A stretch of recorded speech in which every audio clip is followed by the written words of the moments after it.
സഭയുടെ ആരാധനാക്രമത്തിലൂടെ ദൈവിക ശക്തി നിർഗളിക്കുന്നു.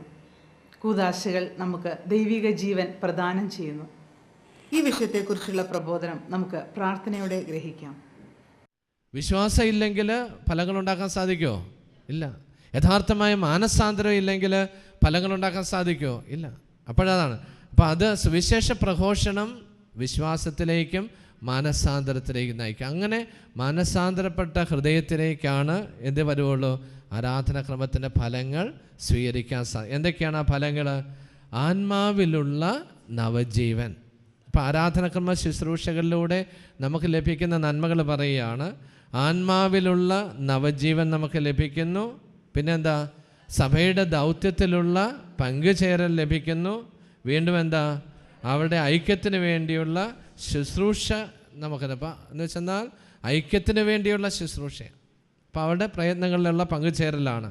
പ്രധാനമായിട്ടും ആത്മാവിൽ ജീവൻ ലഭിക്കുന്നതാണ്. എല്ലാ ആരാധനാക്രമങ്ങളും നമുക്ക് പ്രദാനം ചെയ്യുന്ന എന്താണ്? ആത്മീയമായ ജീവനാണ്. ദൈവവരപ്രസാദമാണ്.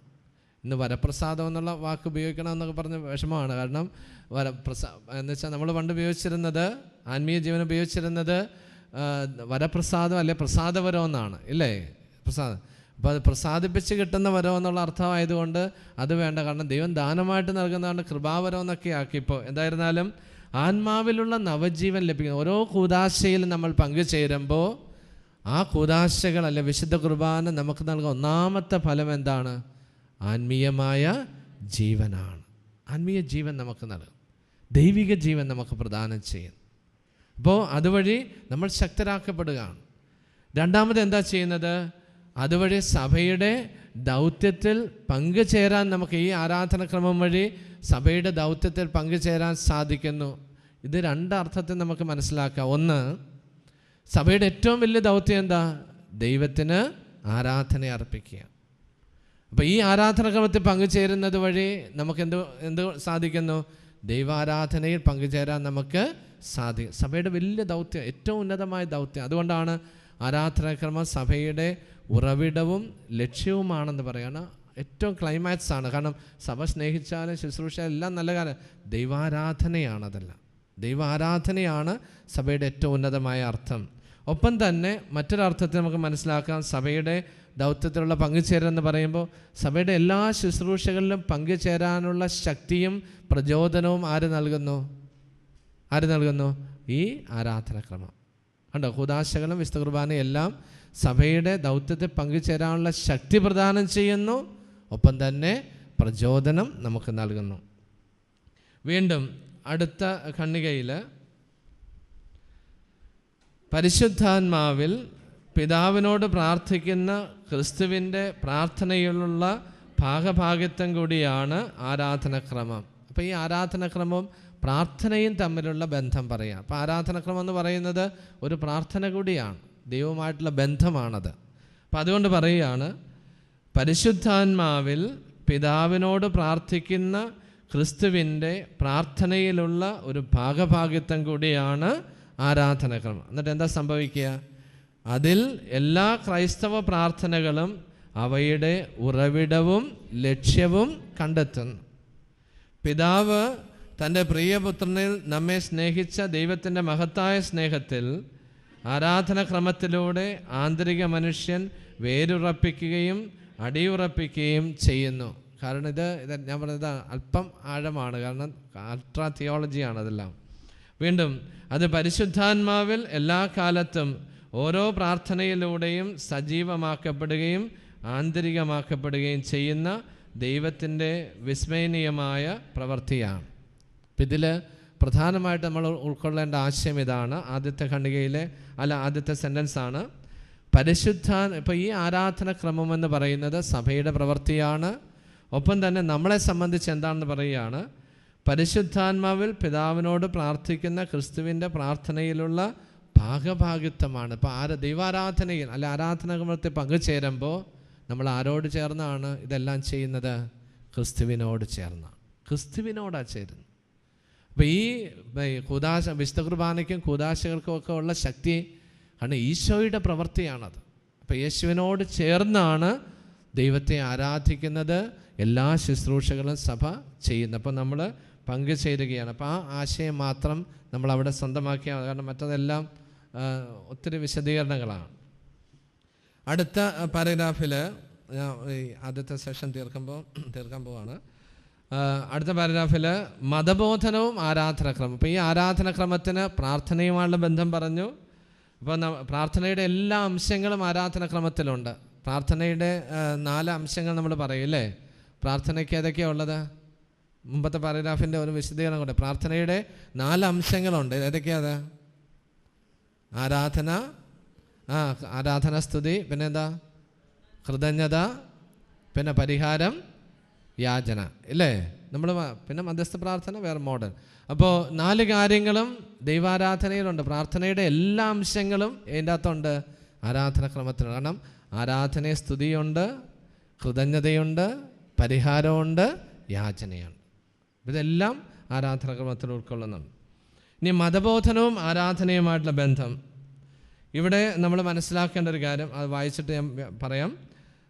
1074 എന്താണത് വായിക്കുക? സഭയുടെ.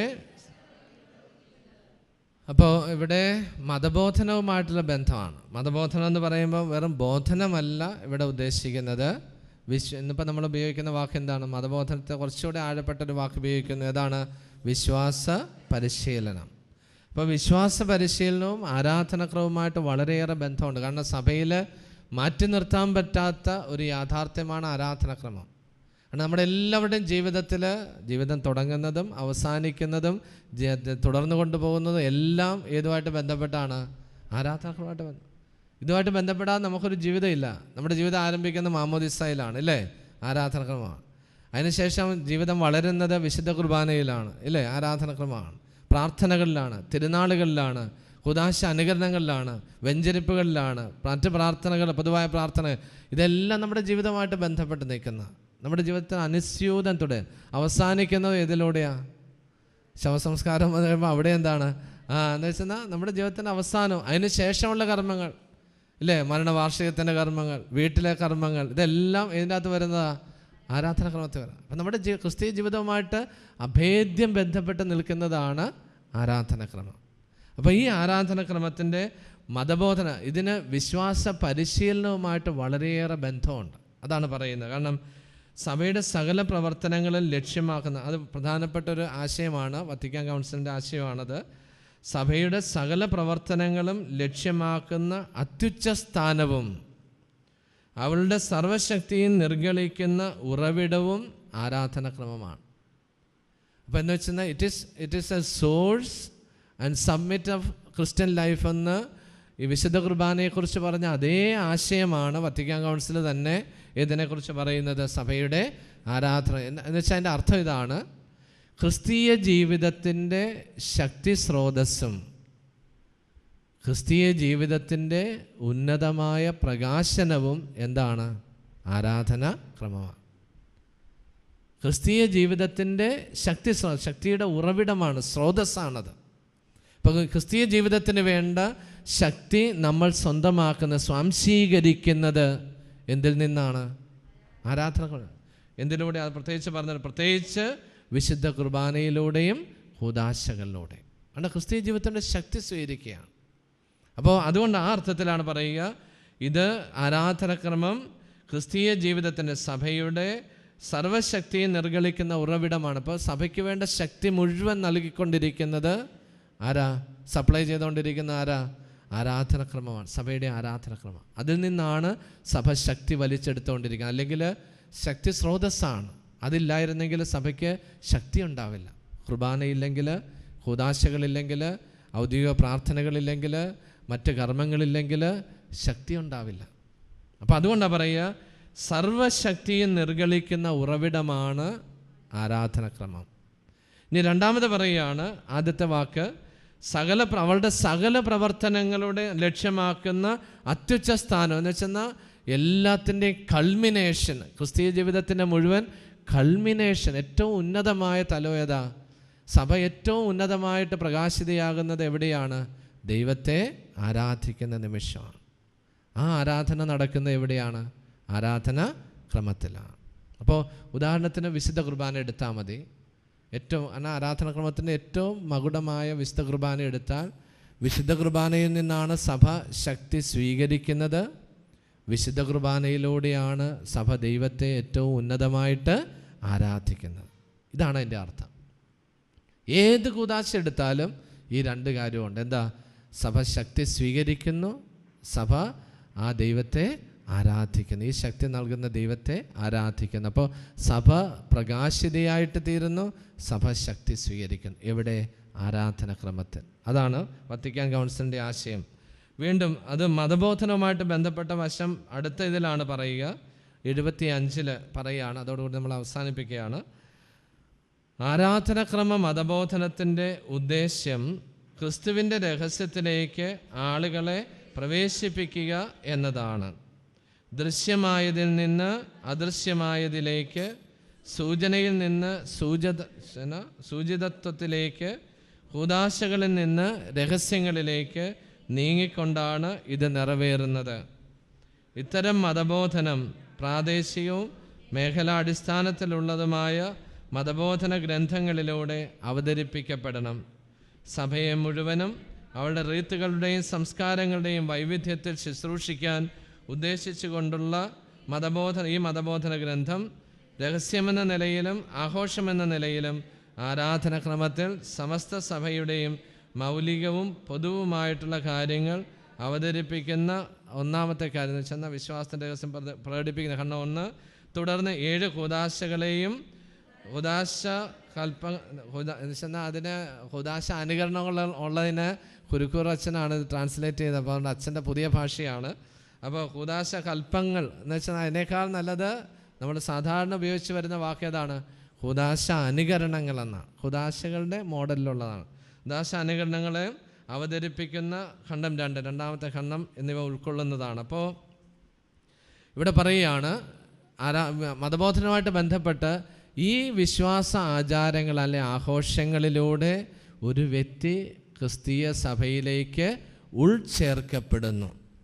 സാവധാനം ഉൾച്ചേർക്കപ്പെടുക. അപ്പോൾ നമ്മളെല്ലാവരും സഭയിലേക്ക് അംഗങ്ങളായിട്ട് തീർന്നത് ഈ കൂദാശകളിലൂടെയൊക്കെയാണ്. ഒപ്പം തന്നെ കൂദാശകളുടെ രഹസ്യങ്ങളിലേക്കും സാവധാനം നമ്മൾ ഉൾച്ചേർക്കപ്പെടുന്നു. സോ ഒരു ഇൻ്റഗ്രേഷൻ നടക്കുവാണ്. ഇത് ക്ലാസ്സിലെ മതബോധനം കൊണ്ട് സാധിക്കില്ല. കാരണം കുർബാനയുടെ ആഘോഷത്തിൽ പങ്കുചേർന്ന് കിട്ടുന്ന അനുഭവം നമുക്ക് കുർബാനയെക്കുറിച്ചുള്ള ഒരു ക്ലാസ്സിലൂടെ പകരാൻ സാധിക്കുമോ? ഇല്ല. ആ കുദാശയിൽ പങ്കുചേർന്ന് കിട്ടുന്ന അനുഭവം ആ പങ്കുചേരലിലൂടെ മാത്രമേ നമുക്ക് ലഭിക്കുകയുള്ളൂ. അതാണ് ഈ ലിറ്റർജിക്കൽ കാറ്റക്കേസിസ് എന്ന വഴി സഭ ഉദ്ദേശിക്കണം. ഈ ആരാധനക്രമം അതിനാൽ തന്നെ ഒരു മതബോധനവുമാണ്, ഒരു മതബോധന രീതിയുമാണ്. ഈ ആരാധനക്രമത്തിൽ പങ്കുചേരുന്നത് വഴി, ഇപ്പോൾ ഉദാഹരണത്തിന് ഓശാന ഞായറാഴ്ചത്തെ ആഘോഷം, അതൊരു സാക്രമെൻ്റ് എന്ന് വെച്ചാൽ വിശ്വാസ ആഘോഷമാണത്. വിശ്വാസ രഹസ്യത്തിൻ്റെ ആഘോഷം, യേശുവിൻ്റെ പെസഹ രഹസ്യത്തിലെ ഒരു സംഭവത്തിൻ്റെ ആഘോഷമാണ് ഓശാന ഞായറാഴ്ച നമ്മൾ ആഘോഷിക്കുക.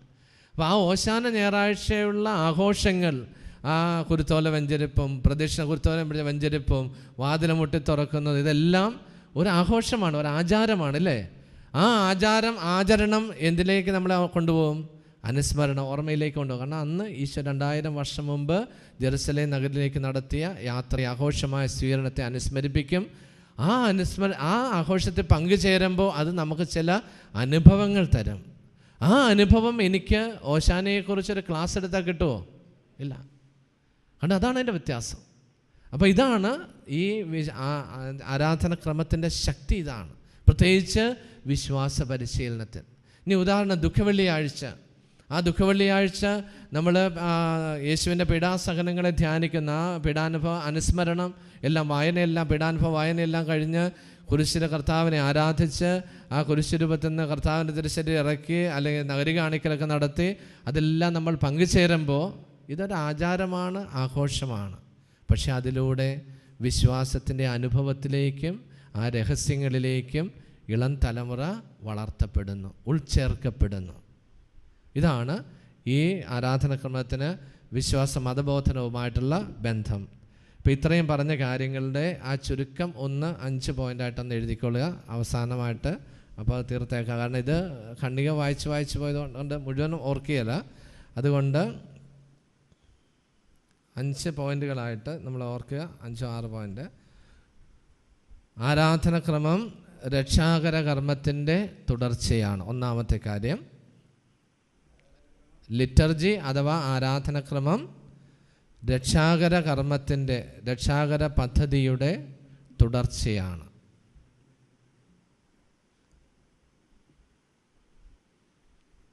നമ്മൾ പറഞ്ഞതാണിതെല്ലാം, അതൊന്ന് ക്രോഡീകരിക്കുന്നതാണ്. 2, ആരാധനക്രമം സഭയുടെ പ്രവൃത്തിയാണ്.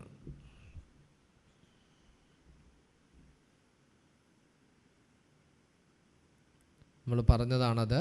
സഭയോടൊത്ത് സഭയിലൂടെ, അപ്പോൾ സഭയുടെ പ്രവൃത്തിയാണ്. 3, ആരാധനാക്രമം ക്രിസ്തുവിൻ്റെ പ്രാർത്ഥനയിലുള്ള പങ്കുചേരലാണ്.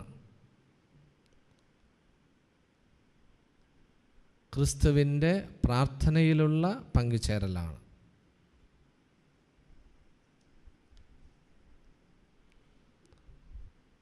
അപ്പോൾ യേശുവിൻ്റെ ആരാധനയിലും പ്രാർത്ഥനയിലും നമ്മൾ പങ്കുചേരുകയാണ്. അപ്പോൾ അതിനുള്ള ആശയം. 4, ആരാധനക്രമം അല്ലെങ്കിൽ ലിറ്റർജി വിശ്വാസ പരിശീലനത്തിൻ്റെ ഒരു അവസരമാണ്. വിശ്വാസ പരിശീലനത്തിനുള്ള ഒരവസരമാണ്.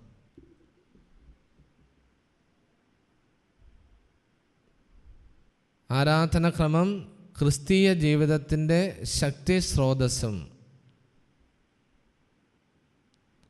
ഉന്നതമായ പ്രകാശനവുമാണ്. ക്രിസ്തീയ ജീവിതത്തിൻ്റെ ശക്തി സ്രോതസ്സും ഉന്നതമായ പ്രകാശനവുമാണ്. എന്നുവെച്ചാൽ അത് ഏറ്റവും സുപ്രീം എക്സ്പ്രഷനാണ്.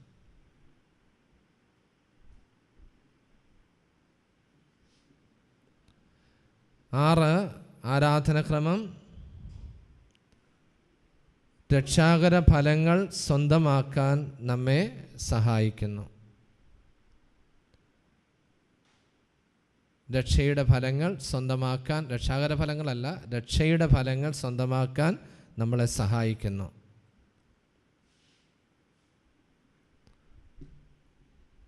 രക്ഷയുടെ ഫലങ്ങൾ സ്വന്തമാക്കാൻ നമ്മളെ സഹായിക്കുന്നു.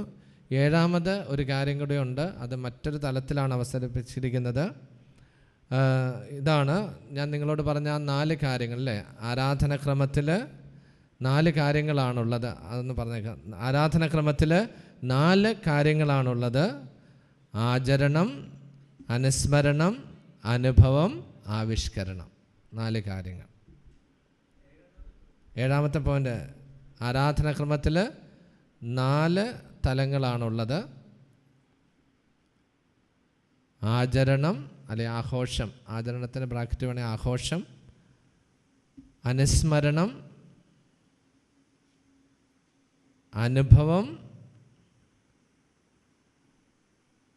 ആവിഷ്കരണം. ആവിഷ്കരണം എക്സ്പ്രഷൻ. ഇപ്പോൾ ഒരു ആരാധനക്രമത്തിൽ ഈ 4 കാര്യം നമുക്ക്, ചില ആചാരങ്ങളുണ്ട്, ആചരണങ്ങളുണ്ട്.